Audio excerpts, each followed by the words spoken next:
Hello, welcome to another CleaveTech tech tip. Well, it's a special tech tip, but it isn't a special tech tip in that I've interrupted my series on fixing controllers to bring you this tech tip today, which is on the BSCRA Genesis chassis, which is the only chassis approved for Intro32 racing here in the UK. Now, why is it a special tech tip? Why is it today? Well, coming up at the weekend, we have our annual BSCRA Clubman Championship, our national championship.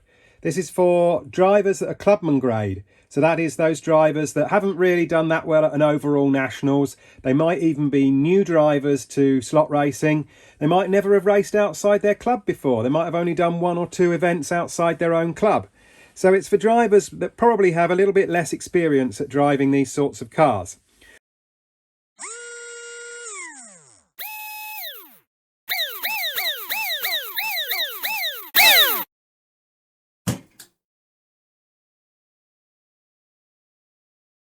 So at the upcoming National Championship this weekend, I want drivers to have a bit of fun. And with all my tech tips, it's like giving something back to the slot racing community.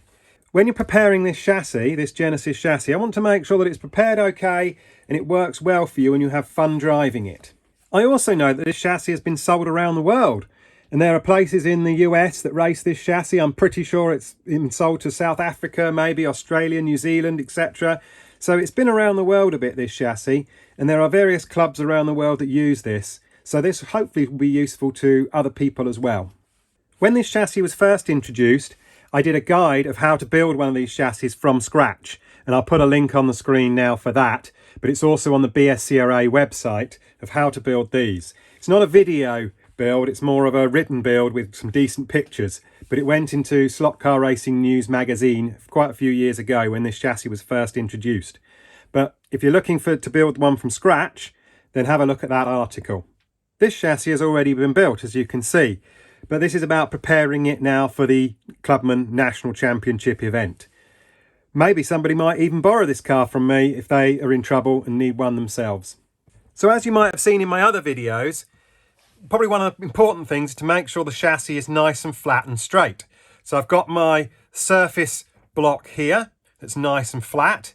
And then I'm just going to try each corner, tap around each corner and see, does it move? No, but if I press at the back there, you can see it's lifting here at the front and it's pushing down here. So there's something odd there in that corner and that corner as well. So you can see at the back is actually sticking up in the air a little bit and it allows the front to come up. So I'm going to get my head down from this angle and have a look underneath and see how flat and straight it is. But if you can't do that, then maybe get a ruler or a straight edge and put it along the back of the chassis. And I don't know whether you can see this. I'll bring it close to the camera just to see if you can see it. Now it is only minor, but obviously it shows up more on the block. If I put that ruler there, I don't know whether you can see, but there's actually some daylight underneath the middle of the chassis. So it's touching the two outer parts of the chassis where the pans sit, but down the middle there's actually daylight. So the chassis is actually sort of bent a little bit down on these two edges and it's up in the middle. Hence why when I put it on the block and I press here, the middle bit moves up. So I'm going to fix that now. So the way to fix it is very simple. Just take it in your hands and start bending these edge parts up in your fingers like that. So I'm just going to do a quick bend like that and a quick bend like that. It's quite common that these two outer edges bend down a little bit, but let's try that now and see has that made any difference. It's not moving at all now, so either I've gone too far. Let's just see. No, that's not moving either, and that's not moving either. So just that little tweak in my hands has flattened it all out. But again, I'm going to get my head down nice and low and just double check and make sure that it all looks flat across the back end of the chassis. So I'm happy that it's all flat along the back. The other thing that can happen, but it hasn't done so on this, is the chassis can bend around there and there. And what that does is that causes these bits at the front here to move up and down. So you can see how the chassis can flex like that if I'm just bending it by hand. And it could actually end up with one of these sides a little bit twisted. It would probably show up when you put it on a block and you were tapping all the way around. It would probably show up, but but it's also worth getting your head down low against the block and just checking that you can't see daylight around any of these areas here. And also check along the front here, because again, the whole chassis could become bent up at the edges, sort of like that, or it could become bent down like that. So again, it's worth checking that the whole front of the chassis is nice and flat and it sits on your block nicely. Make sure your block is totally clean, no little bits of dust or dirt on your block first. Make sure the chassis is clean underneath. Don't leave all the rubber from the previous event on it.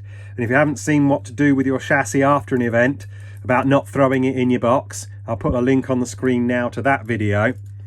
But make sure it's all clean, put it on your block, and say check out those areas too. Basically with chassis, if you have crashes, they can bend anywhere.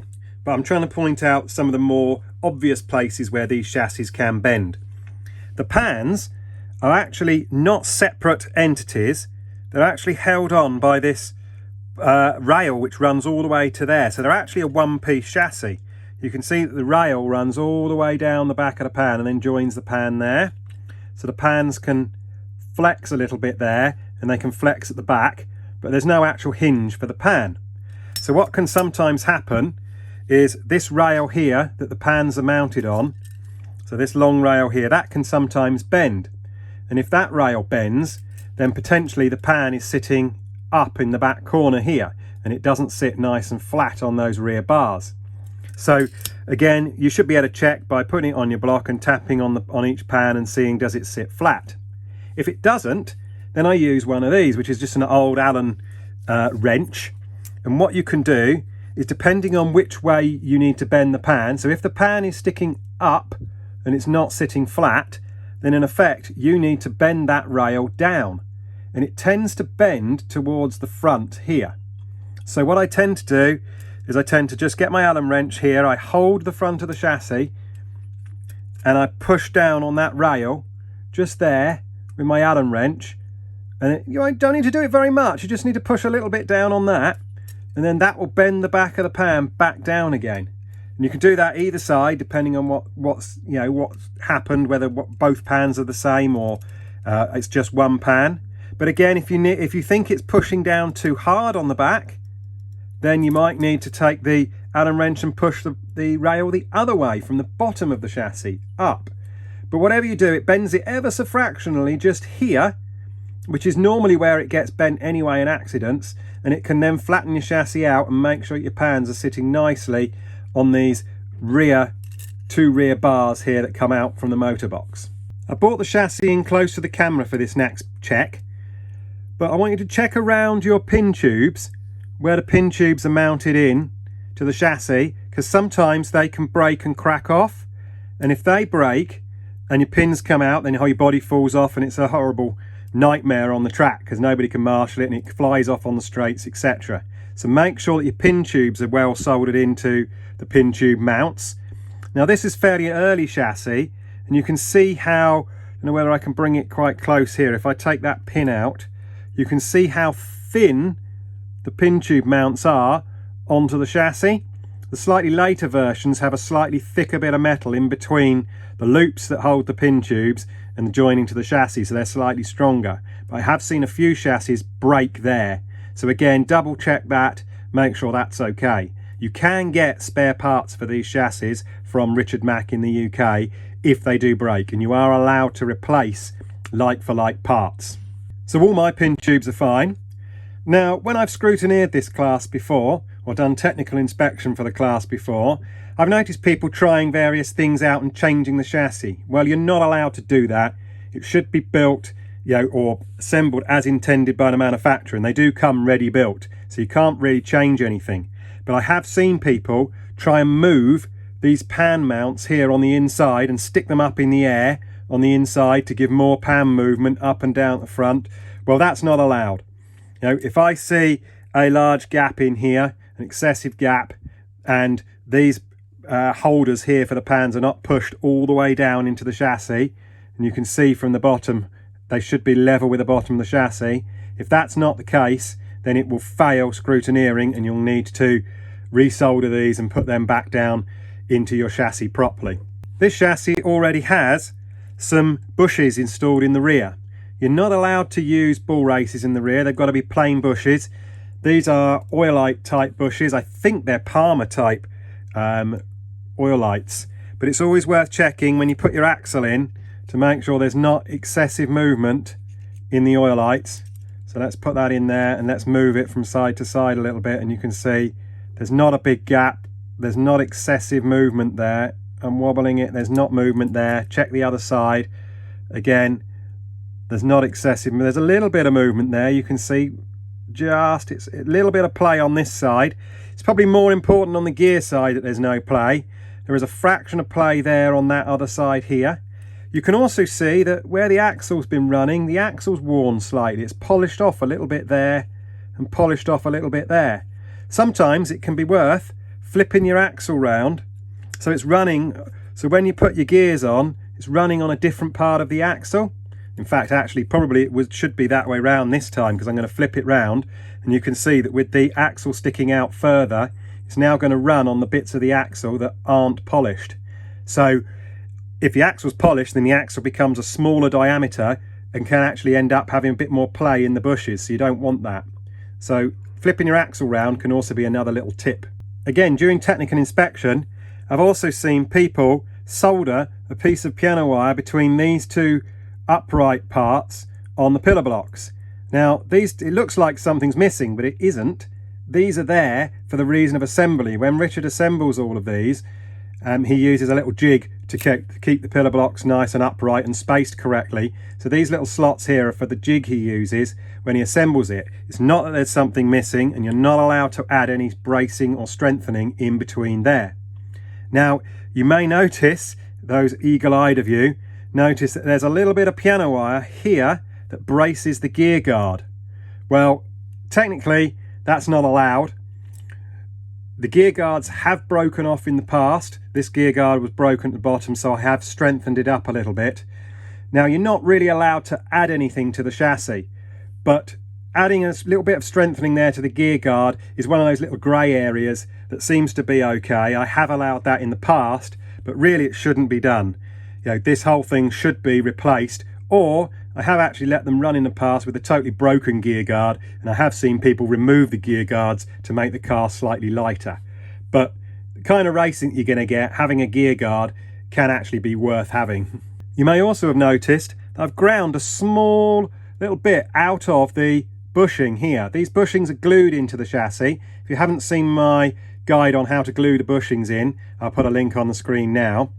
But these are glued into the chassis, and I've ground a little bit away. Now that's to make access to this motor screw much easier. I haven't actually ground anything away from the chassis. You can see from this side the chassis is actually cut all the way around there, but I have actually ground the bushing away, which is allowed because bushings are free choice.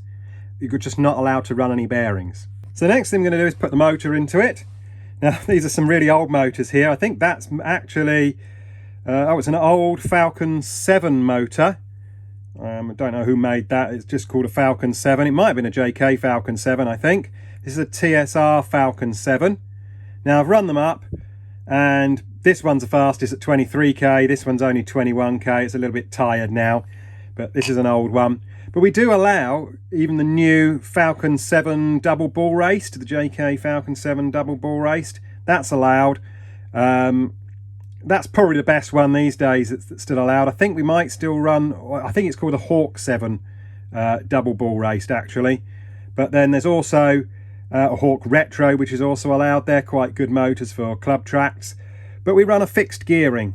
So this is an 11 tooth pinion with a 37 tooth angled gear, 64 pitch gears. But I'm going to put this motor back in the chassis. Now when you're putting these motors into the chassis, you can see how it sits there, and this little cup here holds the M-bell part here around the bushing in the motor. So you need to make sure that when you put the motor in, that it's a nice fit at this M-bell part here. Make sure it clips in. Make sure it's not wobbling up and down, as if it wobbles in that area, then the motor's actually not going to be supported very well at the back end of the motor and could cause extra vibrations on your chassis. So make sure it's a tight fit. If it isn't a tight fit, then what you can do is just take a pair of pliers and you can just crush this in a little bit, just bend it in a fraction to to make sure it's a nice tight fit. So I just take my pliers like that and I just bend it in a fraction, you can see like that, to make sure it's a nice tight fit. The other thing to check when you put the motor in is to make sure the motor sits flat with the bottom of the chassis. Now notice the motor will spin like this, but when you're looking at the motor, the edge of the motor, does it sit nice and flat here with the bottom of the chassis? If it's sticking up at the back end or sticking down at the front, or if it's not totally level with the chassis, then you may need to heat up and reflow either that bracket there or this bracket here with your soldering iron. So heat it up. You can heat it up with the motor just sat there, but don't overheat it. The motor's not screwed in. But if you heat it up there, along there with your soldering iron, or along there with your soldering iron, with a motor against a nice flat block like this, then you can actually push your motor down and make sure that those brackets sit nice and flat, and then the motor is nice and flush with the bottom of the chassis. So now we know the motor fits in the motor box fine and sits nice and flat. These are the screws I'm going to use to hold the motor in. You can see that I've just turned the screws down on the outside. You'll see why in a minute, because it makes it much easier to get the screws into the gaps, into the holes, to fix the motor in. You need a 1.5mm Allen key for this job. You probably knew already you needed a 1.5mm Allen key because you've probably taken the motor out. But anyway, let's put them in. So I'm going to start with this screw at the back. Now you can see that's why I've reduced the head diameter of the screw a little bit, and that's why I've also ground away a little bit of the bushing, because it just makes it easier to get that screw in place there for the motor, and means it will go straight in. So I tend to just loosely fix them in so the motor can still move a little bit. It's not tightened up, and then I'll get the other screw in, I'll align the motor, and then I'll tighten them up fully. So before I tighten the screws up fully, I'm going to make sure my motor sits nice and square in the chassis, so it's not at an angle. So I'm going to square it up here with the bottom of the chassis, like that. Make sure it sits nice and level along here. You could also put it on a flat plate, push the motor down and make sure it sits nice and flat with the block underneath. And then you can tighten the screws up to hold the motor in place. Notice I've put the positive motor connection towards the back, and you'll see why in a minute.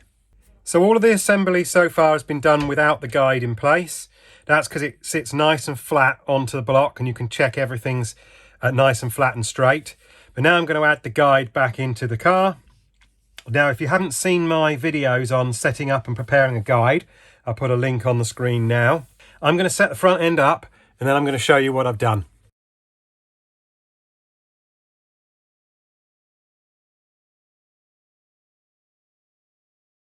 So next up, we're going to add the lead wires.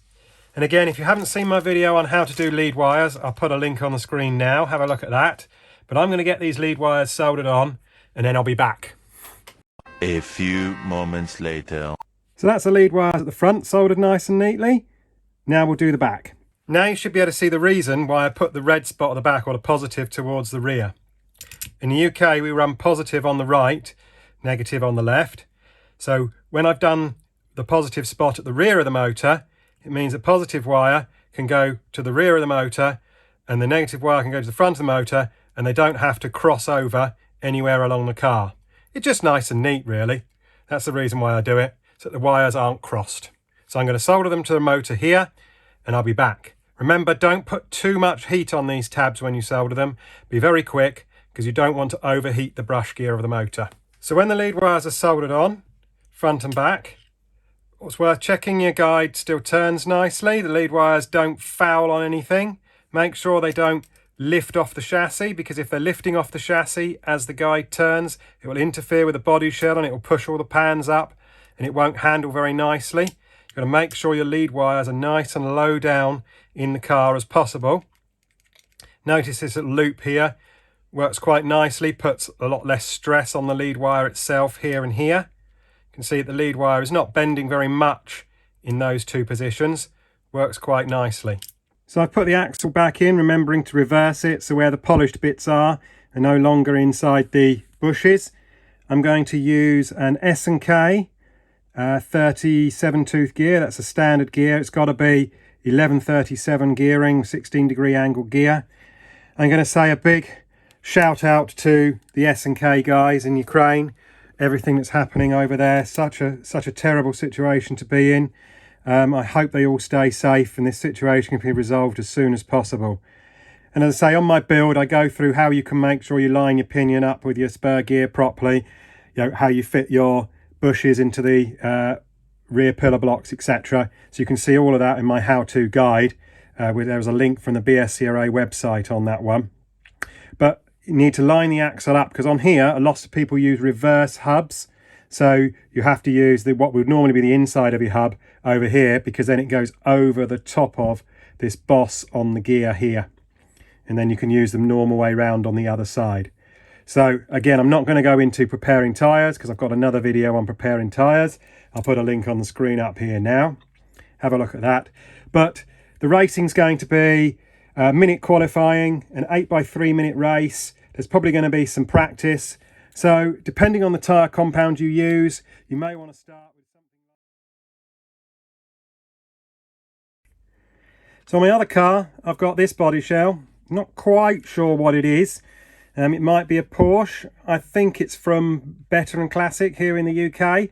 That's a legal shell. I have this. This is a Cat MG Lola. Again, I don't think this shell is now legal. I think it's too old. I think it's out of date. But I might put this shell on for a little bit of practice if somebody wants to try the car.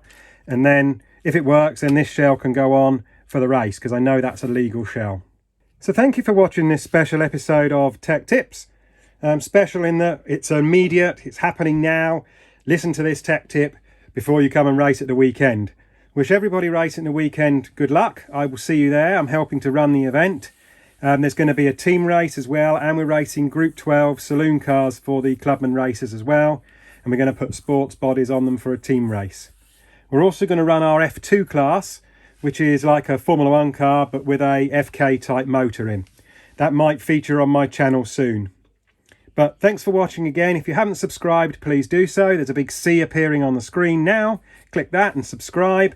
If not, check out some of my other videos. But I'll see you next week for more controller help.